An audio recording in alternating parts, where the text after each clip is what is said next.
What's good mga Erp? Kamusta na kayo mga Erp? Dito na tayo nag-umpisa ng vlog sa may Cotogs, Alaminos. At papunta tayo ngayon sa Honda Big Bike sa Santo Tomas para magpa-PMS itong ating Honda CBR 650R. Ang vlog na ito ay to give you some idea, dahil nakaisang taon na tong si CBR 650R sa atin. So parang ownership review. Kung makikita nyo naman kung paano natin ginagamit tong ating motor o big bike. So bukod sa mga weekend ride, mga breakfast ride, ginagamit din natin siya pamasok. At least once in a week para hindi naman siya matenga talaga. Okay, ride out na tayo.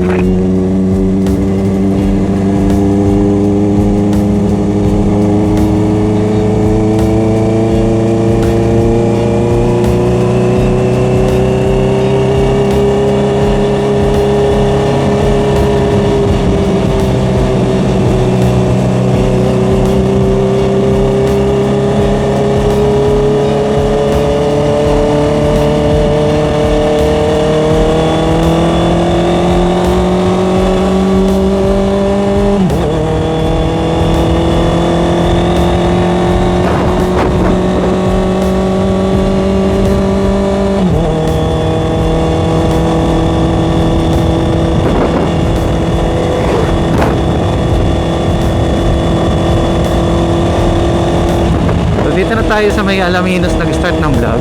Kasi sanay na kayo sa daan ng San Pablo, Calauan, Santa Cruz. May iba naman, dito naman tayo sa may Alaminos. Nanggagaling kayo ng Manila, ito yung dadaanan nyo kung papunta kayo ng Lucena, Bicol province.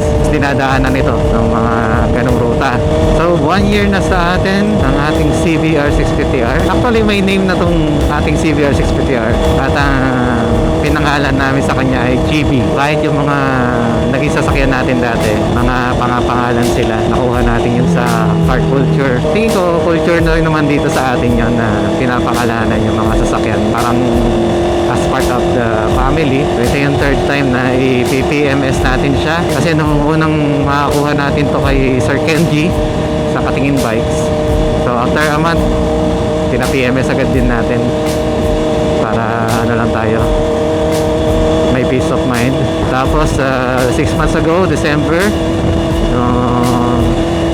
nagpa-PMS tayo dito sa Honda Big Bike Santo Tomas. Tapos ngayon, naka 6 months na ulit, babalik natin ulit doon. So sabi sa manual, dahil wala pa naman 3 years tong ating motor simula doon sa first owner, parang ang susunod yata ay after 24 months. Pero syempre alam naman natin na ang langis yan ang pinakadugo ng ng makina Yung 6 months okay na yun sa tingin ko, kaysa sa ibang bagay pa natin magamit yung pera pagpapagawa ng wear and tear. Aga ng traffic.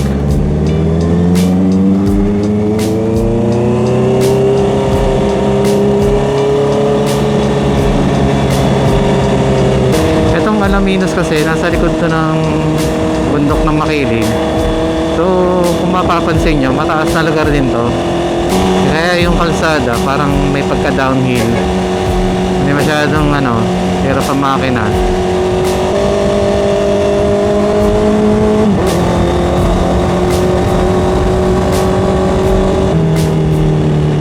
Yan, dito na tayo sa may Macban, kanto ng Macban. Itong kanto na to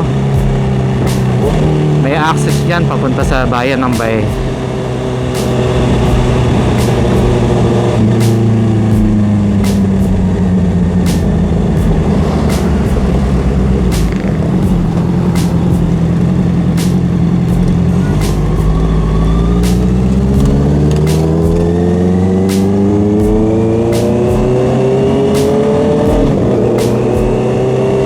nabanggit natin kanina,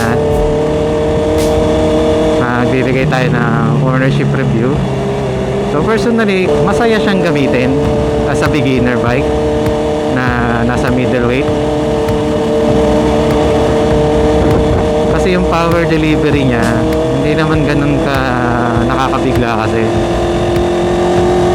Actually, nasa mga third gear, yan. Yan talaga yung lakas niya. Tapos sa positioning naman, wow, sports bike position, pero hindi ganun kasubsob eh. Kumbaga, katulad na nakakapag-upright pa ako kahit pa paano. Tapos yung position ng ating foot pegs, hindi rin naman ganun mataas. Kumbaga kung magre-racing ka din, makakapagtago ka pa rin naman dito sa windshield niya. Although hindi naman tayo nagtatrack kasi wala naman tayong proper training para sa track. Hindi ko rin tinatry na mag-banking, so parang ride and ride lang. Kay OBR, syempre nandun yung ngawit, lalo na sa mga binti kasi yung position ng palaka, parang ganun kasi eh. Pero pagdating naman daw sa puwet, dahil malapad yung upuan ng pillion seat nitong CBR 650R, komportable siya pagdating sa puwet compared dun sa una naming motor na Z400. Yun talaga, mga Kawasaki line talaga, hindi talaga sila OBR friendly. So itong ating CBR 650R ay 2023 unit in Grand Prix red colorway. Pagdating sa init, siyempre given na yon, inline 4. Pero hindi naman ganun kainit na init talaga. Kahit pa paano kasi yung hita mo medyo malayo doon sa bogahan ng exhaust fan niya. Pagdating sa seat height, napaka-friendly din, although 5'7" tayo. So napa-flat foot ko naman siya, lalo na pagka ganito may angkas. Talagang flat foot na talaga, malaki din tayo eh. Medyo bumababa agad yung shock natin pag upo pa lang. So far sa paggamit ko ng CBR 650R, hindi pa naman ako naka-experience ng overheat. Kahit na super traffic, alam niyo naman dito sa May Laguna, lalo na kung dumadaan kayo ng Los Baños, Pansol, Bukal, talagang namang traffic on traffic. Sa isang taong ownership natin, upgrades. So pinakauna natin pina-upgrade yung ang kanyang quick shifter. Nag-upgrade tayo kay Moto Page. Tapos pangalawa, yung exhaust, nagpa-cut delete tayo. Tapos twisted elbow na open pipe kay Bomba Racing Mufflers. So far yun lang, mga essentials lang, kasi as is naman ano na eh, pogi na tong bike eh. Ako nga lang hindi pogi, head turner talaga siya.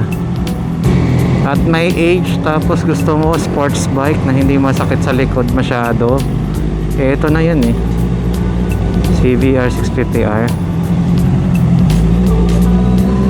Though sabi din nila okay naman din daw ang CX4RR.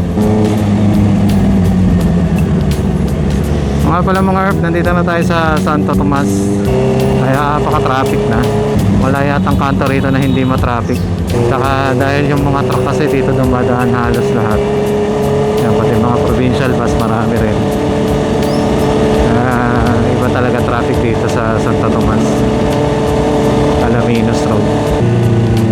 Siguro mga less than 10 kilometers na lang tayo sa Honda Big Bike sa Santo Tomas. So ayun, overall inline 4 the sports bike, magandang tumunog. At hindi masyadong pumupunit ng katawan, pero yung itsura pumupunit. Ito na yun, CBR 650R. Kung magkakaroon ulit ako ng pagkakataon na makapagpalit ng motor, siguro yung e-clutch version naman, hindi naman tayo nagtatrap. Tapos ginagawa nga natin siya pamasok, napakalaking luluwag sa ating nun, na kailangan mag-clutch. SM Santo Tomas, mga ERP, pinakabagong SM dito sa may Batangas City, Batangas Province, sorry. Grabe yung traffic sa may Alaminos Road, no? Alas 10 pa lang yun, no? Ano pa kaya kung yung rush hour talaga? Wala nang galawan. Kaya dito sa atin, hindi ka na magtataka kung bakit nag-boom ang industry ng motorsiklo.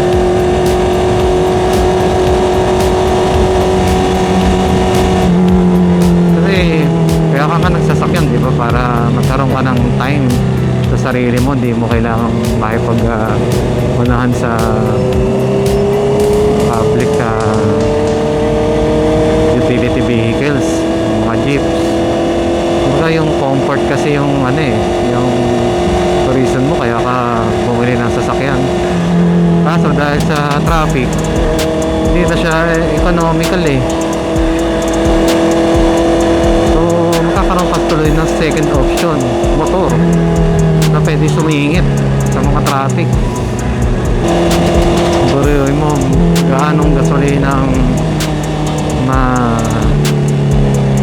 gagamit mo sa ganyan traffic kung naka 4 wheels ka. Ngayon, kung ayaw mo naman nata-traffic lagi, gigising ka na maaga, edi kung gigising ka din lang na maaga, baka mas makakatipid ka pa nga mag PUV o POJ na lang, diba? Kasi ganun din yun. Well, kanya-kanya naman tayo opinion. Sabi nga, yung convenience kasi hindi yan nababayaran basta-basta eh. Kumbaga, priceless yun eh. Malapit na tayo mga ERP. Dito na lang siguro yung vlog natin. Salamat sa mga patuloy na nanonood. Ride safe lagi mga ERP. Bye-bye.